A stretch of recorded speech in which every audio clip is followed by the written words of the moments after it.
Hello YouTube, Herman Williams here again. When you hear that the Fed is lowering rates or the Fed is raising rates, what does that mean to you? What is the prime rate and why don't you get that rate when you borrow money? Have you ever heard the term quantitative easing? What in the world is that? What does the Fed have to do with inflation and unemployment? And just who is the Fed anyway? Well, today we're going to answer all of these questions and hopefully help you understand how these things and the Fed are connected to you and your money. I believe it's important for you to have an understanding of these terms that get thrown around so much. Knowledge is power, and this channel is all about financial literacy. So stay right where you are. I'll be right back.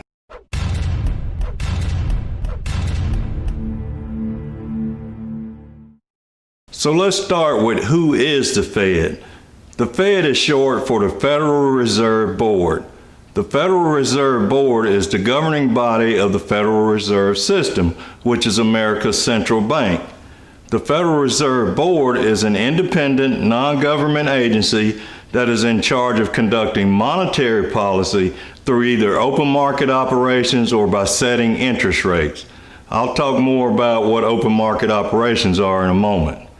The Fed is composed of 7 members, including a chairman, appointed by Congress from among the regional Federal Reserve banks. Now, you might be thinking, how are they a non-government agency if they're appointed by Congress? Well, I sometimes wonder that myself. But even though they are appointed by Congress, they do not act under the direction of Congress or the president for that matter. Their job is the same regardless of who is in office, but they do report to and are directly accountable to Congress. Did you know that according to a 2014 study by Pew Research, only 24% of Americans could identify the chair of the world's most powerful central bank? In case you didn't know, the current chairperson is Jerome Powell. So what exactly is the job of Jerome Powell and this Federal Reserve crew? Well, their main job, in a nutshell, is to ensure that the U.S. has a strong, stable, and growing economy. Now, how they do that is where it starts to affect your money. The Fed is primarily focused on 2 goals. They want to keep unemployment at around 4%, and they want to keep inflation at around 2%. These numbers are important because history has shown that at these levels, our economy is strong and growing at a rate that is good for both businesses and consumers. Now, you might be thinking, shouldn't unemployment be at 0? That would mean that everyone is working, right? Well, when unemployment is too low, that means there's a lot of competition to find workers. When this happens, employers have to offer higher wages or other incentives in order to attract talent. And while it may sound good if you happen to be looking for a job during periods of low unemployment, that extra cost that employers pay to find that talent gets passed on to consumers. And the longer it lasts, the more widespread it becomes. So why 2% inflation? As a consumer, you're again inclined to think 0 would be better. That would mean that the price you pay for goods and services would stay the same. But think about the bigger picture. When prices stay the same, it usually means that demand is not growing. When demand is not growing, that means businesses are not expanding. And when businesses are not expanding, they're not hiring new workers. So what happens to the next wave of young adults trying to enter the workforce after high school or college? They would end up needing more social services and support, and where does that money come from? That's right, your and my tax dollars. So it is vitally important for the Fed to try to control these 2 important economic factors. So how does the Fed control these key factors? Well, the primary way that they do it is by controlling the money supply. And the primary way that they control the money supply is by controlling interest rates. When the economy looks like it is slowing down, the Fed will move to lower interest rates. Now, I need to stop here just a second and clarify what interest rates we're talking about. Contrary to popular belief, the Fed does not set the interest rates on mortgages, credit cards, car loans, or other types of debt, at least not directly anyway. The interest rate that the Fed controls is known as the federal funds rate. This is the rate that banks charge other banks to borrow money. Banks are required to keep a certain amount of money in reserve, and the Fed also controls how much they're required to keep in reserves. Now, part of that reserve is made up of the money that you and I have deposited in banks. But since our balances fluctuate pretty much on a daily basis, banks also have to borrow money from each other on almost a daily basis. What they are allowed to charge each other is the rate that the Fed controls. The other rates that I mentioned are based off of the federal funds rate and are usually some percentage points higher than the federal funds rate. This is how the Fed controls how much money we spend. A lower federal funds rate or lower reserve requirement means a bank will have more money to lend and they can lend it at a lower rate and still make a profit. A lower rate also makes it more attractive for businesses and consumers to borrow money to expand business or purchase a home or automobile. The borrowing and spending spurs growth in the economy. Now, you may have heard of the prime rate. The prime rate is the rate that banks charge to their customers with the best credit rating or credit score. A lot of times the rate that you see advertised are reserved for those with the best credit scores.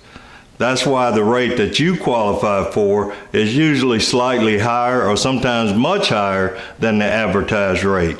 That's why I talk so much about managing your credit score. You're giving away money if you don't, even when rates are low. So what parts of the economy does the Fed pay attention to in order to know how and when to act? Well, the housing market alone has a huge impact on the overall economy. Think about all of the things that go into building and selling a new home and how many areas of the economy it touches. First, the ground has to be cleared and level. That requires heavy equipment and the people who operate the equipment. Then the utilities have to be roughed in. That requires plumbers, electricians, cable providers, and others. And then there's the concrete and cement finishers. And once that is done, your carpenters, roofers, electricians, plumbers, drywall workers, bricklayers, painters, and others can go to work, and they will all need materials from lumber yards, Lowe's, Home Depot, and other places. Oh, and by the way, you're also going to need some sod so that you can have a nice, pretty yard. And once the construction is finished, you still need carpet or other flooring, light fixtures, countertops, and appliances. Then once the new homeowner gets a loan and purchases the house, they will likely buy new furniture, window coverings, TVs, and other decorative accents. Now do you see why the housing market is so important to our economy? And I didn't even mention all of the fuel that will be needed to run the equipment and get the workers to and from the job site. But when you as a consumer either don't feel good about the economy or if interest rates are too high, then you won't be making as many home purchases, and that will have the opposite effect on jobs and the money supply. This is why the Fed keeps a close eye on the housing market. Now, the Fed also uses interest rates to slow down our spending in order to control inflation. By raising rates, the Fed can theoretically reduce demand, which in turn should slow down price increase. But since inflation has averaged around 1.6% for roughly the last decade, the Fed hasn't had to worry too much about slowing down spending. In fact, the Fed recently announced that they plan to allow inflation to go slightly above their normal 2% target before they take any action. Now, the main reason for that is coming out of this pandemic, the Fed wants to make sure that economic growth is sustainable before they start applying the brakes. The Fed spends most of its time trying to keep the economy stimulated and growing, which will keep people employed and spending money. They have a number of options that they can use to inject money into the economy besides lowering interest rate. One complicated sounding term that you may have heard before is quantitative easing. It's really not as complicated as it sounds. Quantitative easing is a form of open market operations. All it really means is that the Fed, through its central banks, will buy longer-term securities from the open market in order to increase the money supply and encourage lending and investment. When short-term rates are already at or near zero, which they are right now, the Fed can no longer inject money by simply lowering rates. Quantitative easing increases the money supply by purchasing assets with newly created bank reserves in order to provide banks with more liquidity. Now, that's a fancy way of saying they just printed more money. One of the longer-term assets that the Feds may purchase is mortgage-backed securities. They're basically buying the mortgages that banks have on their books, which frees them up to lend more money. These mortgages are then packaged together and sold as an investment asset. In response to the economic shutdown caused by COVID-19, the Fed announced back in March, I believe, a quantitative easing program that amounted to over $700 billion. So how do you use all of this information to your advantage? Well, now that you hopefully have a better understanding of how our economy works, you can better align your money behaviors with whatever the current market conditions might be. When there's concern that the economy is slowing down or not growing, you can expect the Fed to lower interest rates. This is the time you want to consider making large purchases such as buying a home or automobile or refinancing. But you also have to ask yourself, how is this economic slowdown going to affect my employment? Will my employer be laying off workers, not giving pay raises, or cutting out bonuses? Periods of low interest rates is also the time to focus on paying off higher interest debt. Unfortunately, very low interest rates also means you won't be earning as much on your savings account. So you also have to change your thinking on how you save your money. Check out my video on how to earn more on your emergency fund for some tips on how to get a better overall rate on your savings. When rates are higher, you need to curb your credit card spending, refrain from making large long-term purchases if possible, and increase your rate of saving and investing. When rates are higher, banks would rather pay you a higher rate on your savings and reduce the amount that they have to borrow from other banks. The bottom line is, as you become more knowledgeable about the economy, it should be reflected in your financial behaviors. When you hear some of these terms thrown around, you will have a better understanding of how the Fed's actions will affect you. Armed with that knowledge, you will know how and when to change your behaviors in order to make the best of any economic situation.